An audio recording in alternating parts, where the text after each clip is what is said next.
जैसे ही हम सरकारों के खिलाफ आरटीआई लगाते हैं कि आपने कितना गबन या घोटाला किया SC/ST सब प्लान का, तो वो आसानी से देते नहीं हैं। अभी हमने पहला टारगेट दिल्ली को किया था, जिसमें हमें पता लगा कि 3.5 लाख करोड़ लगभग का घोटाला इन्होंने किया। इस लड़ाई को पूरे देश में लेके जाएंगे। हम बाबा साहब के सच्चे अनुयायी हैं और ये सरकारों के हाथ गले में हलक में हाथ डालकर जितना दलितों का पैसा है वो पैसा निकाल कर लाएंगे। और दलित 12 MLA हैं, उनके घरों पर जाएंगे, CAG में जाएंगे, CBI में जाएंगे। पुनः एक बार मुख्यमंत्री से रिक्वेस्ट करेंगे कि आपने जो गलती की है उस गलती की पुनरावृत्ति ना करें और ये पैसा चुपचाप दलितों को वापस कर दें। अगर वो नहीं मानेंगे, उनके खिलाफ क्रिमिनल चार्जेस पे उनके खिलाफ मुकदमे भी दर्ज कराएंगे, उनको जेल भी पहुंचवाएंगे अगर वो नहीं मानेंगे तो।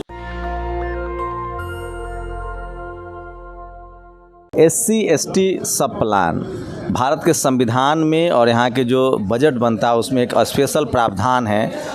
SC/ST के लिए अलग से आवंटन किए जाते हैं, उसका खर्चा भी उन्हीं के भलाई के लिए करना है। लेकिन देश भर की सरकारें जो हैं उस पैसे को या तो मुफ्त की योजनाओं में, PDS की योजनाओं में, अस्पताल स्कूल बनवाने में खर्च करती है, SC/ST की भलाई पर नहीं खर्च करती है। मेरे साथ जो एक सामाजिक कार्यकर्ता हैं, पॉलिटिकल लीडर हैं, इन्होंने RTI डाला है। शुरुआत दिल्ली से की है, हाई कोर्ट भी गए हैं और इन्होंने कोशिश की है कि पैसे कहाँ डाइवर्ट किए जाते हैं और कोर्ट भी गए हैं। पूरा मामला समझते हैं।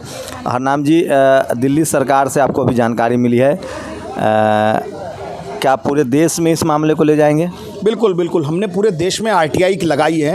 मैं आपको बताना चाहता हूँ शंभू भाई, क्या है कि जैसे ही हम सरकारों के खिलाफ आरटीआई लगाते हैं कि आपने कितना गबन या घोटाला किया SC/ST सब प्लान का, तो वो आसानी से देते नहीं हैं। दिल्ली में भी हमें 6 महीने लगे, फिर हम उसके लिए CIC गए, अपील में गए। हमने सारे देश में, पैन इंडिया में ये अपील लगाई हुई है और हर सरकारों को हम एक्सपोज करेंगे जो दलितों के पैसों पर गबन कर रही होगी। अभी हमने पहला टारगेट दिल्ली को किया था, जिसमें हमें पता लगा कि 3.5 लाख करोड़ लगभग का घोटाला इन्होंने किया, जो 7 साल में डाइवर्जन केजरीवाल की सरकार में पहले भी सरकारें करती रही होंगी। ऑब्वियसली पहले भी मेरी पिटीशन पे, मैं आपको एक उदाहरण बताता हूँ। 2010 में कॉमनवेल्थ गेम में जब SC/ST सब प्लान के पैसे को डाइवर्ट करके ये लाल और हरी बसें खरीद ली गई थी कॉमनवेल्थ में, इस पर भी मैंने पिटीशन की थी SC कमीशन में और वो पैसा पूरा का पूरा हमने रिफंड कराया था। SC सब प्लान का पैसा जो था। अभी भी हम ये लड़ाई दिल्ली गवर्नमेंट से लड़ रहे हैं, अरविंद केजरीवाल की सरकार से लड़ रहे हैं कि जितना पैसा जो हमारा हक है, भारत के संविधान ने हमें दिया है, बाबा साहब ने जो दिया है, वो पैसा आप हमें वापस कीजिए। और हमने कोर्ट में भी इसीलिए PIL डाली है और PIL एक्सेप्ट होकर इनको शो कॉज नोटिस सेंटर और स्टेट गवर्नमेंट को भी हो गया है। इस लड़ाई को पूरे देश भर में ले जाएंगे?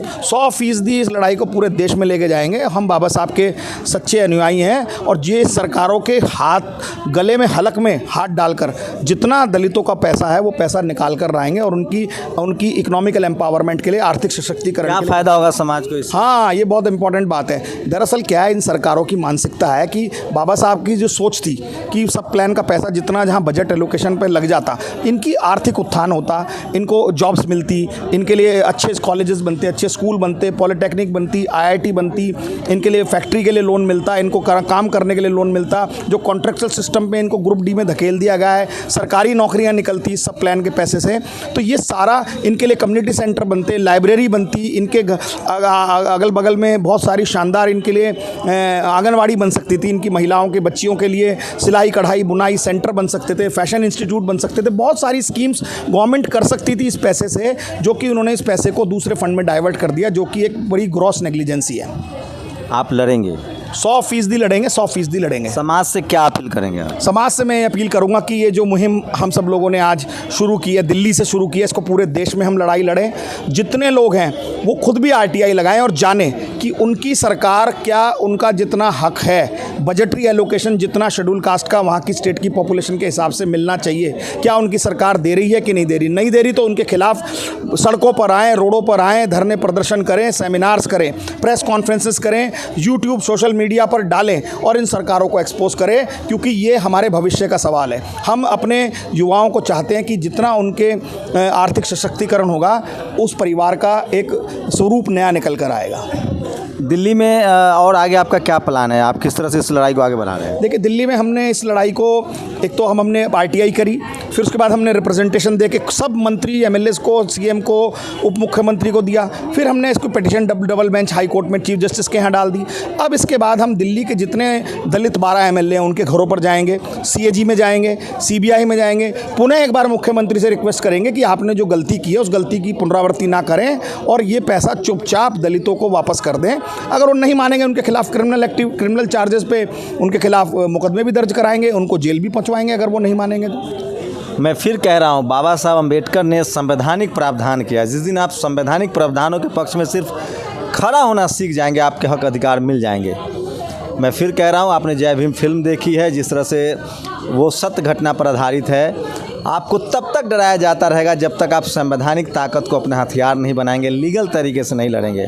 आपको अपने घरों में पत्रकार, वकील पैदा करना होगा, नहीं तो ना तो आपकी नौकरियां सुरक्षित हैं, ना आपका बिजनेस सुरक्षित रहेगा, क्योंकि जाति जो है वो कभी जाति नहीं है।